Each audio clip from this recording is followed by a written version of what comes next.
So this is log number 3. This one here was the one that's is not the really smooth, the smoother bark that I'm quite sure is a pecan hickory. This one here I'd say is pignut or bitternut, one of the two. But it's, I want to show you how to split, because this is the one when we were in the yard I said this guy here's going to split hard. Okay, this is the log I'm splitting. It's from Hartford, Connecticut. Thank you, Hartford. But it's splitting hard. So I put one wedge in the top, one wedge here, one wedge here. You can see all these fibers, wood fibers that are holding it here. Okay, it's a tough flipping wood to split. So we're going to keep pounding away here. So I put up the 4-pound maul. I've got out the 8-pound maul.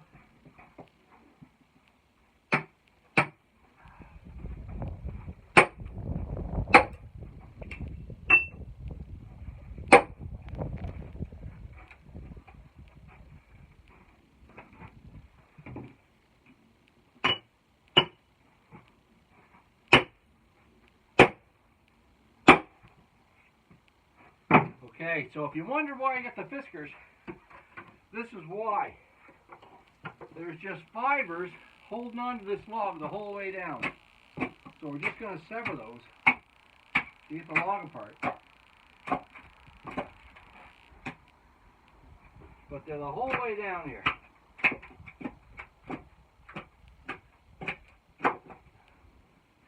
So, it's just holding on here everywhere. Okay, let's try another one on the bottom here. See if we can't get this thing at least half apart.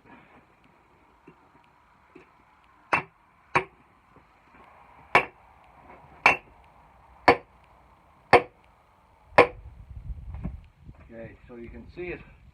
You can see it's holding here. And all these little fibers in here are what's causing it to hold.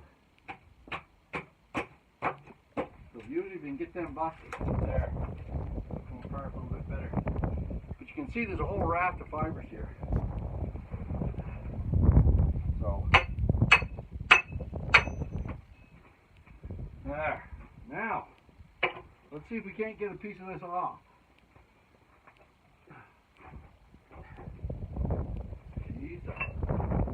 She's a tough wood, I'll tell you that.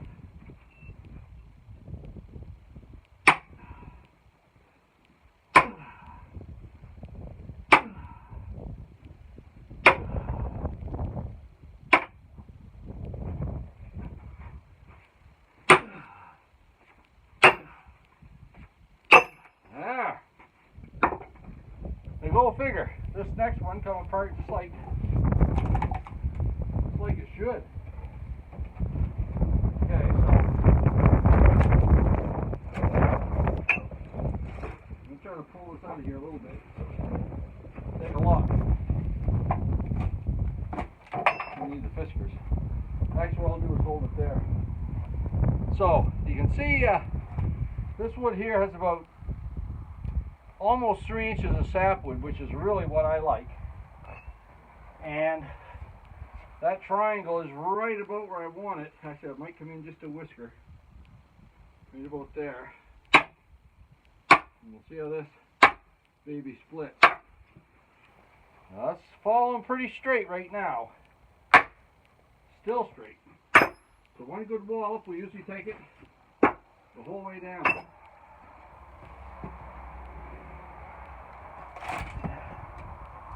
Okay, so she's still hanging on good. So everything in this tells me it's bitternut, or yeah, bitternut. Oh.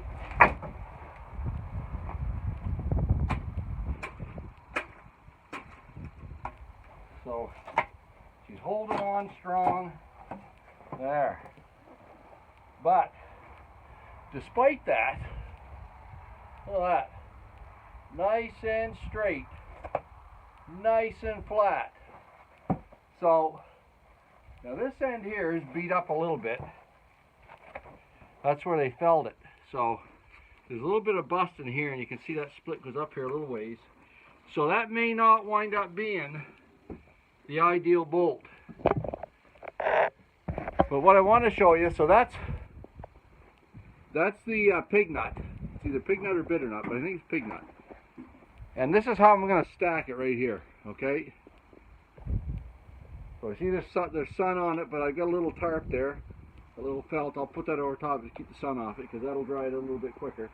But you want to give a little bit of space, okay? So space between them this way, the ones on the bottom there, and a space this way. So, and I'll just keep stacking it up just like that the whole way to the top. Put your bark down at the bottom, okay? That'll keep the moisture.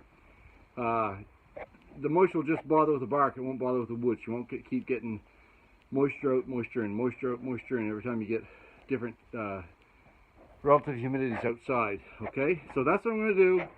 Keep splitting them out. Now, and this stuff here I'll put right on it, but now I know this is from Hartford, Connecticut, so I'm going to write on it the same thing, HCT 25, so I know where it comes from. So the next actually bunch of axe handles I make, I can tell the person exactly where their woods come from, which is kind of cool. So anyways, this is either Bitternut or Pignut, and she's pretty tough, but we're getting it. So now this next section in, it'll be a salt and pepper handle, obviously, because we got a little bit of salt and pepper happening here. We got some heartwood and some sapwood both. So I'll take one more piece right here. There you go, nice clean ping like that. You know it's going to split nice and straight the whole way to the bottom. There it is. So that's what I call a salt and pepper handle. Okay, so a little bit of heartwood, a little bit of sapwood. So maybe she's going to go a little bit smoother here now. Let's try another one.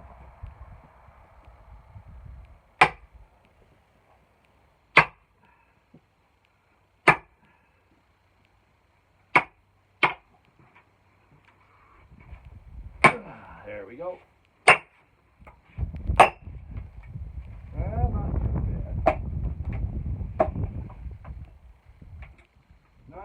bad. Not too bad. It isn't coming apart quite as smooth as the last one. There's a little bit more holding it together. And actually, you can see, let me turn this around. There, take a look at this. So this here, there's quite a story here. There's quite a story inside your log, okay? So, as we know, this log is tight growth rings. It's probably 60 to 70 years old. And look at this here. There's a knot here. Something gouged the side of the tree here. And then there was something else that happened down here. But it's all grown over. So those were the anomalies. Remember I said when I looked at this log, I said it's a little bit ugly. You can see that in the bark on the outside. You can see those gnarls in the bark. And of course, as soon as you open up, this is what you see. So this is why I wasn't crazy over this log. But of course, what it comes down to is you got to take the best of what's there. So I will get some. I've already gotten one out. Two, I guess, if you count the inside one. Lots of knots in here, but again, I'm going to split this. We may continue to get some decent handlewood out of this, even though I thought, you know, it'll be touch and go whether I can get anything decent out of it or not.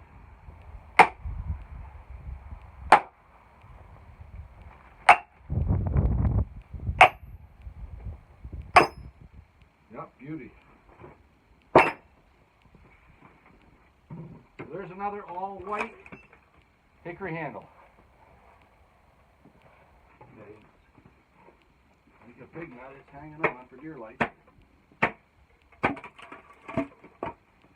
Okay.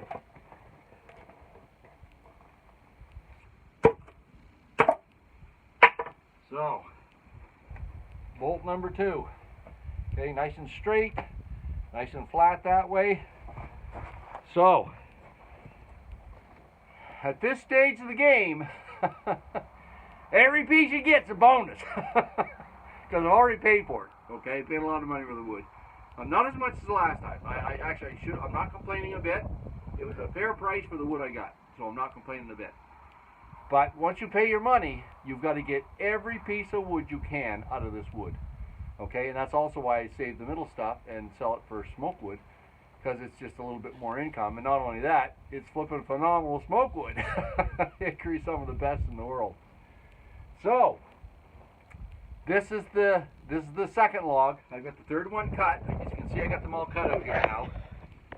And I went back inside, of course, and sharpened my saw. So I'm gonna go with that. I might not get at it today. Tomorrow, all kinds of stuff happening tomorrow. Lots of fun tomorrow. We've got a party here with the home educating group in the province. We're having a breakfast here, and then we're going to my wife's sister's place for a birthday party, 65th birthday party. Ow! So we're gonna get down and get dirty, and we'll go there. Oh yeah, no.